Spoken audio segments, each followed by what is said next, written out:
Gwadar port से पहली मर्तबा कमर्शियल शिपिंग का आगाज आज से होगा।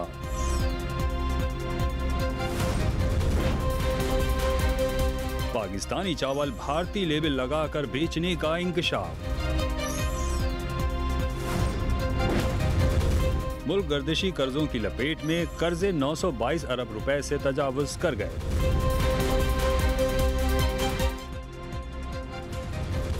नाज़रीन, रुपया पैसा में आपको खुशामदीद कहते हैं। मैं हूं अली नासिर। आज जिस मौजू के ऊपर हम बात करेंगे वो है इस मुल्क के अंदर जो सियासी चहल पहल है और उसके नतीजे में जो मईशत के ऊपर असरात मुरतब होंगे उस पर बात करेंगे। मेरे लिए एक हैरानगी की बात यह भी है कि ये मुल्क के मईशतदान हों, मुल्क के सियासतदान हों, मुल्क के ताजिर हों, मुल्क के सनतकार हों, ये सब बट चुके हैं। और बट किस तरह से चुके हैं कि अब इनकी तफरीक की बुनियाद ये बन चुकी है कि कौन किस सियासी पार्टी की जानिब राग़िब है। तो किसी भी सियासी पार्टी की जो भी माशी पॉलिसी के फाउंडेशंस हैं, जो उनके साथ इत्तेफाक करता है या उनके आइडियल्स के साथ इत्तेफाक करता है, तो वो बुनियादी तौर पे अब एक ब्रांडेड है। और टू बी वेरी फ्रैंक, ये मुल्क जो है और इसकी इंटेलिजेंशिया जो है ये बढ़ चुकी है between PTI and non league, और ये एक बहुत बड़ी कन्फ्यूजन क्रिएट हो चुकी है जिसके बारे में मैं ये कह सकता हूँ कि मुस्तकबिल में ये dissension within the ranks of this country create कर सकती है। हमारा मौजू वैसे सियासी बुनियादों के ऊपर इस चीज़ को इतना ज़्यादा इन्वेस्टिगेट करना या इसके आउटकम या जो आप कह सकते हैं इसके फॉल आउट के बारे में बात करना नहीं है, बल्कि फ़ोकस उसका ये है कि मईशत के ऊपर क्या असरात मुरतब होंगे। सियासी चहल पहल अपने उरूज पर है। मार्च का महीना वैसे भी ख़तरनाक होता है। मैं वैसे सुपरस्टिशियस नहीं हूँ, लेकिन मुझे चंद लोगों ने बताया कि मार्च का महीना बड़ा मुश्किल महीना होता है, सियासत के लिए भी, मईशत के लिए भी, और चंद लोगों के लिए इनफरादी तौर पर भी बड़ा मुश्किल महीना होता है। अगर आप देखें, वज़ीर आज़म भी पेशियाँ भुगताए जा रहे हैं, हर पेशी से बाहर निकलते हैं ओवर एग्रेसिव मोड में और अग्रेसिव बातें करते हैं। तंजीमों का टकराव अच्छा नहीं है। हमारी मईशत और हमारी कंट्री रेटिंग के लिए ये बड़ा ख़राब साबित हो सकता है, लेकिन कोई भी अपने ऊपर सेल्फ कंट्रोल इम्पोज नहीं कर रहा। मैं इस वजह से भी बड़ा परेशान हूँ, मुल्क के लोग भी बड़े परेशान हैं। अगला बजट कौन बनाएगा? ये तो किश्ती को चाहे तो बीच मझदार छोड़ के चले जाएं, फिर इस बीच मझदार फंसी किश्ती को कौन निकालेगा? मुसीबत से, तूफ़ान से, परेशानियों से, कज़ाकों से, दुश्मनों से। मेरे साथ आज बहुत ही अहम मेहमान आज शामिल गुफ्तगू हैं, उनके साथ करूँगा इस मौजू के ऊपर। जनाब डॉक्टर शाहिद हसन सिद्दीकी साहब, सर वेलकम करता हूँ आपको शो में। बहुत शुक्रिया आपका। डॉक्टर शाहिद हसन सिद्दीकी साहब, अब मुझे ये बताएं कि ये तूफ़ानों में घिरी, बीच मझदार, दुश्मनों कज़ाकों के दरमियान फंसी पाकिस्तान की मईशत की किश्ती कौन संभालेगा और यह किस समझ जाएगी? कुछ जायज़ा पेश करें आजकल के सियासी हालात को सामने रखते हुए। देखिए, बात यह है कि इस्लामी जमहूरिया पाकिस्तान की जो स्ट्रेटेजिक लोकेशन है और जो इस्तेमारी ताकतें हैं, उनके जो मफादात हैं, तो वो जब तक आप दहशतगर्दी की जंग लड़ रहे हैं और उनके मफादात का तहफ़्फ़ुज़ कर रहे हैं, वो हमारी मईशत को तैरने तो नहीं देंगे मगर डूबने भी नहीं देंगे। तो अगर आपने एक फ़ैसला कर लिया है पाकिस्तान में, मैं पूरी ज़िम्मेदारी से कहता हूँ, फ़ौजी हुकूमत आए, केयर टेकर आए, एक पार्टी की हुकूमत आए, दूसरी की आए, उनकी पॉलिसी एक यही है कि अपनी जो मईशत है उसको बैरूनी कर्ज़ों पे चलाना है, मुल्की कर्ज़ों नहीं। ये उन कौन है? ये उन जिनका आप जिक्र कर रहे हैं और उन हो जिनकी आप बात कर रहे हैं। हर वो पार्टी सियासतदान जो इक़्तिदार में आया है, आ सकता है, आने की उम्मीद लगाए बैठा है, जो है अमरीकी सपोर्ट से, IMF की सपोर्ट से और दूसरी मुक़्तदर शख्सियात की सपोर्ट से, उन्होंने सब ने ये फ़ैसला कर लिया है कि इस मुल्क की मईशत को मुल्की और बैरूनी कर्ज़ों से असासे बेच कर, निजकारी करके, रेमिटेंसेज 111 सबसेक्शन 4 से ला के चलानी है। मुल्क की मईशत को टैक्सों की वसूली बढ़ा के नहीं चलानी, कौमी बचतें बढ़ा के नहीं चलानी, मुल्की सरमायाकारी ला के नहीं चलानी। अगर ये आपने फ़ैसला कर लिया है और इसी फ़ैसले के नतीजे में हम 1980 से जो सिक्योरिटी स्टेट बने, तो 1980 से 2017-18 अब आ गया, 37 साल में पाकिस्तान की GDP ग्रोथ रेट बांग्लादेश से नीचे चली गई, कर्ज़े बेतहाशा बढ़ते चले गए, अवाम के ऊपर बोझ बढ़ता चला गया और कर्ज़ों की अदायगी की सलाहियत कमज़ोर होती चली गई, असासे गैर मुल्कियों के हाथ जाते चले गए। अगर यही चीज़ है तो अभी तो इस्तेमारी ताकतों की हमारी ज़रूरत है, वो चलने देंगे आपको? आपकी राय और मैं खैर अपनी राय का इजहार तो नहीं करता प्रोग्राम में जब मैं बतौर एंकर बैठा होता हूँ, लेकिन बुनियादी तौर पर जो फ़र्क मुझे दिखाई दे रहा है वो ये है कि आप कह रहे हैं कि ये बाई डिज़ाइन है। मैं तो कहता हूँ इनमें अकल ही नहीं है, इनमें नॉलेज ही नहीं है, इनको पता ही नहीं है कि हमारे साथ क्या हो रहा है। मैं तो ये कहता हूँ कि ये लेजिस्लेटर्स या सियासी जमातों जिनका आप जिक्र कर रहे हैं, इनमें इतना शऊर ही नहीं है कि फाइनेंस बिल की डायनेमिक्स को समझ सकें, ये बजट के पेचीदा मराहिल को समझ सकें, और ये मुल्क की फाइनेंस और इकोनॉमिक्स के बारे में कोई इल्म नहीं रखते। सॉरी, थोड़ा सा जनरल स्टेटमेंट है, लेकिन I'd say it covers 80% of your parliament, maybe 90, I don't know. Do you agree with this aspect also?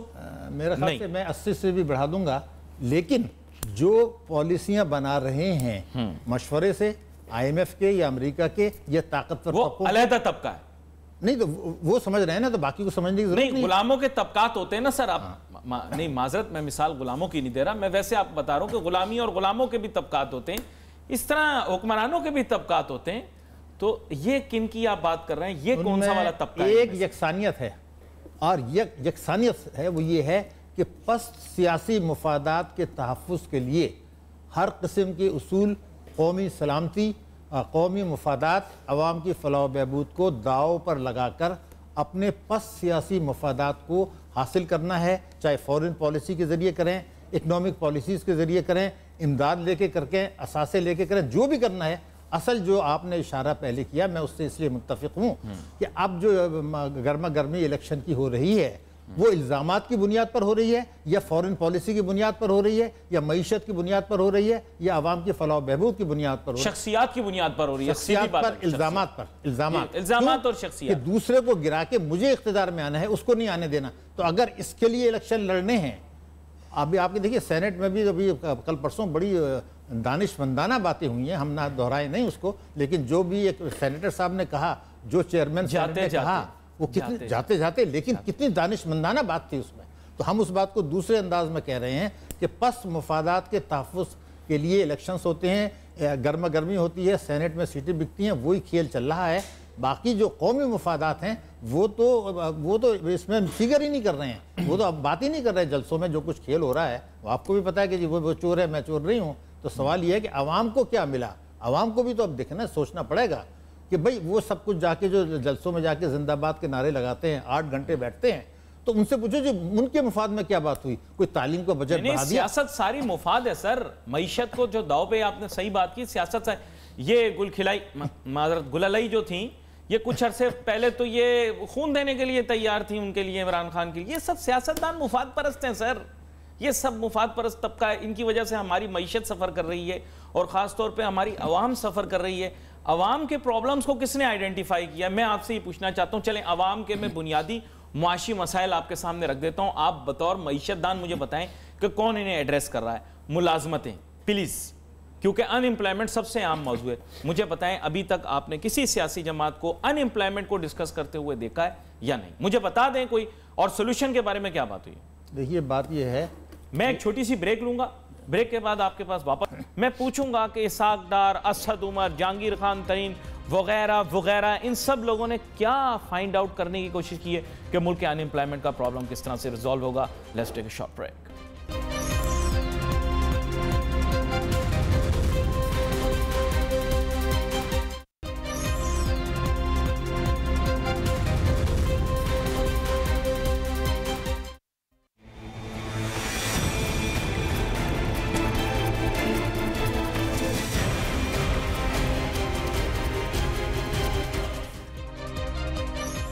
नाज़रीन welcome back after the break. गुफ्तगू हमारी जारी है, बात कर रहे हैं मुल्क के मारूफ मईशतदान जनाब डॉक्टर शाहिद हसन सिद्दीकी साहब के साथ। और मैं इनसे बात यही कर रहा था कि मुल्क के अंदर पॉलिटिकल डाइसेंशंस क्रिएट हो गई, लेकिन अनफॉर्चुनेटली पॉलिटिकल लीडरशिप के पास पाकिस्तान के इकोनॉमिक प्रॉब्लम्स का सलूशन नहीं है। और ख़ास तौर पे आम आदमी जो इस वक्त प्रोग्राम देख रहा है वो सोच रहा है कि मेरे जो 3 बुनियादी मसाइल हैं, बेरोज़गारी, महंगाई और बैरूनी कर्ज़ों की वजह से जो मेरे कंधों के ऊपर, मेरी मईशत के ऊपर, मेरी तरक्की जो सफ़र कर रही है, उसका सलूशन क्या है। मैं डॉक्टर शाहिद हसन सिद्दीकी साहब आपसे पूछना चाहता हूँ, ये जो हमारे spin doctors of the economy हैं, ये जो हमारे क्वैक्स ऑफ द इकॉनमी हैं, यानी अताई डॉक्टर हैं इकॉनमी के, इनके पास पाकिस्तान के इश्यूज़ के लिए कोई सलूशन नहीं है। हर कोई तकरीरों में मसरूफ़ और सियासी जलसों में मसरूफ़, एक दूसरे के ऊपर इल्ज़ाम तराशी पे लगा हुआ है। मुझे ये बता दें, बेरोज़गारी, महंगाई और सबसे फर्स्ट एंड फॉरमोस्ट अगर आप इजाज़त दें तो मैं ये भी कह सकता हूँ कि मुल्क के कर्ज़े, चाहे वो बैरूनी, अंदरूनी या गर्दिशी कर्ज़ों के सामने जो हमारा जो हाल हो रहा है, उसके सलूशन के लिए कौन काम कर रहा है? देखिए, आपने बेइंतहा आम नुकात उठा दिए हैं। अब मैं अगर आपसे ये कहूँ कि हमारी पिछली हुकूमतें और मौजूदा हुकूमत, उन सब की अगर पॉलिसी यही थी कि आवाम को के ऊपर बोझ डालना है टैक्सों का, उनके लिए जो तालीम सेहत के बजट हैं वो कम करने हैं, और जो ताकतवर तबके हैं उनको टैक्सों की चोरी होने देनी है, उनके लिए टैक्स एमनेस्टी स्कीमें लानी है, उनके लिए मराहत लानी है, उनके कर्जे गलत तरीके से माफ़ करने हैं। अगर ये पॉलिसी है तो मतलब ये है कि मईशत की जो थोड़ी बहुत शरह नमू या ग्रोथ है वो ताकतवर तबकों को मराहत देकर और आवाम के ऊपर बोझ डालकर और कौमी असास से लेकर और कर्जे लेकर हासिल करनी है। तो ये बात करना ही बेमानी हो जाता है कि आवाम को क्या मिला। अब मैं मिसाल के तौर पर, चूँकि आपने कर्ज़ों की भी बात की, 1980 में आप चले जाइए, आज़ादी को 33 ईयर्स हुए थे, पाकिस्तान के ऊपर टोटल कर्जे जो थे वो 150 अरब थे। आज अगर मैं कहूँ कि 26,800 अरब रुपए के कर्जे हैं, और अगर आप इसको और कम कर दें, यानी पीपल्स पार्टी के दौर में जब 2008 में आई थी, 2008 से अब तक पाकिस्तान के जो कर्जे हैं वो 16,000 से बढ़ के 26,000 हो गए। तो ये जो 10,500 अरब रुपए के कर्जे बढ़े पीपल्स पार्टी के दौर में और इसके हुकूमत के दौर में, तो क्या आवाम ने कभी पूछा हुकूमत से कि जनाब ये जो 9.5 साल में ये हमारे बैरूनी कर्जे और मुल्की कर्जे मिला के पाक करेंसी में 10,500 अरब रुपए बढ़ गए? हमने नहीं पूछा। हमारे लिए कौमी मसला ये है कि इद्दत पूरी हुई नहीं हुई, वलीमा पहले हुआ या निकाह पहले हुआ। हमारे लिए कौमी मसला ये बन चुका है। अनफॉर्चुनेटली हमें इस चीज़ की परवाह नहीं है कि बच्चे भूख से मर रहे हैं, मुल्क पे कर्जा बढ़ रहा है, गर्दिशी कर्जे आउट ऑफ कंट्रोल हो रहे हैं। हम इन पैटी पर्सनल मैटर्स पे लगे हुए हैं। विद ऑल ड्यू रिस्पेक्ट, आपके ख्याल से क्या यह नेशनल विजन का प्रॉब्लम नहीं है कि इतना बड़ा इशू आपने हाईलाइट किया है और हमारी आवाम, हमारी कौम को भी नहीं पता कि उनके साथ क्या क्या हो रहा है? ना उन्होंने पीपल पार्टी से पूछा, ना नून लीग से पूछा, हम पे इतने कर्जे किस तरह से चढ़े? जी, अब सवाल ये पैदा होता है कि जिनको ऊपर ये बोझ पड़ा है, जिनके ऊपर ये बोझ पड़ा है, जो अपने टैक्सों की आमदनी से इसको बेमय सूद अदा करेंगे, अगर रियासत के आपने चौथे सुतून को भी अब लपेट में ले लिया, जो कि सही लिया, लेकिन अब सवाल ये है कि किसी न किसी मैंने नहीं लिया, मेरी तो जरूरत ही नहीं इतनी। नहीं, देखिए, आपने एक हकीकत पसंदाना बात की है और मैं कहता हूँ बिल्कुल सही बात की। मेरा सिर्फ कहना ये है कि 155 अरब रुपए से हमारे 26,000 रुपए के कर्जे बढ़ गए। कोई डैम बन गया क्या? कोई बड़े प्रोजेक्ट बन गए? कुछ नहीं। सवाल ये पैदा हो रहा है कि जो लोग अपने टैक्सों की आमदनी से इसको अदा करेंगे और अदा कर रहे हैं, उनको कभी ना कभी तो ये पता चला। मेगा प्रोजेक्ट नहीं लगा पाकिस्तान में, कोई नहीं लगा। डॉक्टर शाहिद हसन सिद्दीकी साहब, एक मेगा प्रोजेक्ट नहीं लगा। हमारा शरफ साहब ने भी नहीं लगाया, बैल्कोनी में बैठ के देख रहे होंगे दुबई में। वो ड्रामा करके भाग गया है और उसको बड़ा अच्छा मौका मिला था कि जब अमेरिका के हाथ उन्होंने वॉर ऑन टेरर में अपने आप को बेच दिया था। अगर उस वक्त कहते भाषा डैम बना दो तो बन जाता। उस वक्त वो ये कहते नहीं बना कोई मेगा प्रोजेक्ट। सच बताएं आप, 74 से पहले बने थे, 74 के बाद कुछ डैम नहीं बना और हम पानी के इस बुहरान की तरफ जा रहे हैं। आज अभी बिजली का रोना रोते रहे, उसके बाद पानी का रोएंगे। सिर्फ मेरा कहना ये है कि एक अगर आप एक कौम का मिजाज देख लें, वो ये मिजाज ये है कि उनकी मैं एक फिगर दे रहा हूँ, पिछले 3 वर्षों में 15, 16, 17 और ये अब चंद महीने 18 के हो गए, इसमें वफाक ने और चारों सूबों ने मिलकर तालीम की मद में कौमी तालीमी पॉलिसी से 4,000 अरब रुपया कम मुख्तस किए हैं। मेरा चार्ज ये है कि जो लोग तालीम के नाम पे डोनेशंस ले रहे हैं, NGOs बना ली हैं और ड्रामेबाजी कर रहे हैं, उन्होंने कभी ये कहा कि जनाब तालीम का बजट आप कौमी तालीमी पॉलिसी से गिरा के 4,000 अरब रुपए की कटौती हो गई तालीम में और 1,000 किसी ने कोई सवाल नहीं पूछा। क्यों? क्योंकि उनको पता है कि अगर ये क्वेश्चन करेंगे तो उनको पकड़ा जाएगा जी टैक्स की चोरी मत करो। पब्लिक इज नॉट इंटरेस्टेड, क्योंकि पब्लिक जिन लाल बत्तियों के पीछे लगी, पब्लिक आजकल दीवानी हुई है कि सीरिया में क्या हो रहा है। अभी एक नया शूशा आपको मैं बता दूं फेसबुक के ऊपर, उसके बाद पब्लिक उस तरफ चली जाएगी।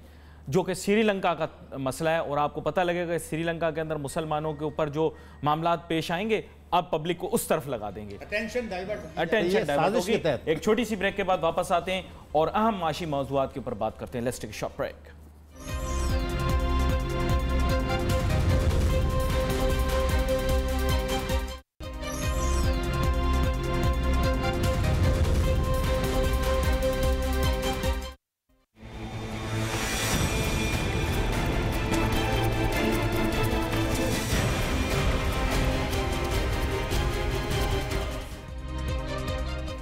नाज़रीन वेलकम बैक। आफ्टर ब्रेक गुफ्तगू हमारी जारी है। बात कर रहे हैं हम मुल्क के बड़े अहम मईशतदान के साथ जनाब डॉक्टर शाहिद हसन सिद्दीकी साहब, जो कि इस मौजू के ऊपर बड़ी गिरफ्त रखते हैं और शायद बहुत सारे लोगों को उनकी बातें इसलिए नागवार गुजरती हैं क्योंकि वो बहुत सारा कड़वा सच बताते हैं फिगर्स और स्टेटिस्टिक्स के बलबूते पर। बुनियादी प्रॉब्लम यह है कि आप एक आम इंसान, एक आम पाकिस्तानी इस बारे में क्यों नहीं सोच रहे कि आपके जो माशी मसाइल हैं they are much more important than this political bickering and petty talk कि उज़मा बुखारी क्या कह रही है पार्लियामेंट के अंदर लाहौर की, ये उसको एक खबर बना लिया गया। ये अहम नहीं है। आपकी प्लेट पे रोटी होनी चाहिए, आपके बच्चों के पेट में रोटी होनी चाहिए, उसके बारे में आपकी कंसर्न नहीं। डॉक्टर शाहिद हसन सिद्दीकी साहब, फिर आप जो कह रहे थे कि अटेंशन डाइवर्ट होती है, so how do we bring the focus back in this country to the real problems, real economic problems. ठीक है, कुछ तो प्रॉब्लम्स ऐसे हैं जो कि अनएड्रेस्ड हैं, म्यूनिसिपल प्रॉब्लम्स हैं, यानी घर के इर्द गिर्द कचरा हो गया, पानी का मसला वगैरह वगैरह, उनके भी इकोनॉमिक डायमेंशंस हैं। लेकिन टू बी वेरी फ्रैंक, आवाम को कैसे पता लगेगा कि भाई ये जो रोटी हम खाते हैं, ये तनख्वाह हम कमाते हैं, ये जो हमारा रोज़गार है, इसके अंदर किस तरह से वसअत आ सकती है, बेहतरी आ सकती है, या इनको किसी पीरनी से फुकवा के पानी पिलवा दूँ कि तुम्हारे मसाइल का हल ये होगा। Sorry, no offence intended to anyone. जी देखिए, मैं पहले आपसे यह अर्ज़ कर दूं कि पहले एक बात को हम तस्लीम कर लें कि पाकिस्तान की मईशत में जो तबाही आई है, तबाहियाँ आ रही हैं, कर्ज़े बढ़ रहे हैं, आवाम की तकालीफ बढ़ रही हैं, जो है सेहत की और तालीम की सहूलियात मैसर नहीं हैं, इन तमाम खराबियों में वफाकी हुकूमतें, माजी की और आज की, चारों सूबाई हुकूमतें, इसमें कोई शुबा नहीं है क्योंकि 18वीं अमेंडमेंट के बाद अब 7 साल हो गए। और नहीं, उसके अलावा ऑल पॉलिटिकल पार्टीज, सियासतदान नहीं पॉलिटिकल सियासतदान, मैंने कहा चारों सूबाई हुकूमतें, वफाकी हुकूमत, सियासतदान, पाकिस्तान आ गए ना, नहीं अर्ज कर लूँ, चारों सुतून विदाउट एक्सेप्शन, और उसके अलावा उधर देख रहा हूँ चारों सुतून, मुझे सुनाई नहीं दी, उसके अलावा स्टेट बैंक, उसके अलावा FBR, उसके बाद commercial banks, ACCP, national accountability bureau समेत तमाम इदारे शामिल हैं। तो क्या करूं, सबको एक तरफ कर दूं क्या? और उनमें इत्तफाक है, उनमें गठजोड़ है, उनमें यकजहती है कि अवाम को तबाह करके अपने आप को फायदा पहुंचा के इख्तिदार में लाना है और इख्तिदार के मजे अवाम भी जिम्मेदार है। अवाम को भी आप साथ मिलाएं। फिर आपने सबको पकड़ लिया, आप अवाम को भी साथ। अवाम का मैं आपको बता दूं कि मेरे हिसाब से मैंने इस पर बहुत काम किया है। पाकिस्तान में 1 करोड़ आदमी ऐसे हैं जो अपने समझ के मुताबिक इनकम टैक्स की रिटर्न नहीं दे रहे, हालांकि उनकी आमदनी है, और वो औसतन 15,000 रुपये महीना टैक्स साल का बचा रहे हैं, इनकम टैक्स की रिटर्न नहीं देते। लेकिन उनको ये एहसास नहीं है कि GST और पेट्रोल के नरखों में वो 10,000 की चोरी करके 40,000 रुपया जो है एडिशनल हुकूमत को दे रहे हैं। तालीम की उनको सहूलतें नहीं, They don't trust the government. They don't trust the government. नहीं, गवर्नमेंट को ज़रूर ट्रस्ट नहीं कर रहे हैं, मगर सवाल ये पैदा होता है कि जो बिलियनर्स हैं आपके, जो कर्जे माफ़ करा रहे हैं, जो टैक्स की चोरी कर रहे हैं, वो भी ट्रस्ट नहीं करते। तो सवाल ये पैदा होता है, अपनी प्रिवेसी को प्रोटेक्ट करने के लिए कॉस्ट बेयर कर रहे हैं सर। तो बात ये प्रिवेसी को तो फिर किसको ब्लेम आप करेंगे जब चारों सुतून और इदारे मिल गए? सबको मिलाएं आप। तो फिर मैंने तो सबको कहा ना, 1 करोड़ आदमियों को भी मैंने आपसे कह दिया कि वो भी टैक्स की चोरी कर रहे हैं। ये और बात है कि उससे 4 गुना ज्यादा टैक्स हुकूमत को दे रहे हैं। तो अब सवाल ये पैदा होता है, जितने लोगों को आपने कटहरे में खड़ा किया उनको छोड़ के बाकी 4 ही बंदे पाकिस्तान में बच जाते हैं। अच्छा, अब क्या है, मैं आपसे बताऊं, अवाम के लिए एक बात मैं अर्ज कर रहा हूं कि मैं साबित कर सकता हूं कि पाकिस्तान में टैक्सों की चोरी, करप्शन, शहाना अखराजात, पब्लिक सेक्टर एंटरप्राइजेस से 8,000 अरब रुपया। इसके लिए अनकरीब मुझे आपको मैं एक फिगर दे दूं आपको, खत्म हो गया। एक सुन लीजिए, 8,000 अरब रुपया यानी 22 अरब रुपया रोज का नुकसान अवाम को हो रहा है। अवाम इस पर सोचे और हुकूमत को पकड़ें। जी, आपका बहुत शुक्रिया। आप डॉक्टर शाहिद हसन सिद्दीकी साहब शामिल गुफ्तगू रहे। नाज़रीन, wait for messages on Facebook. यहाँ पे अली नासिर हमारी टीम को इजाज़त दीजिए। अल्लाह हाफ़िज़।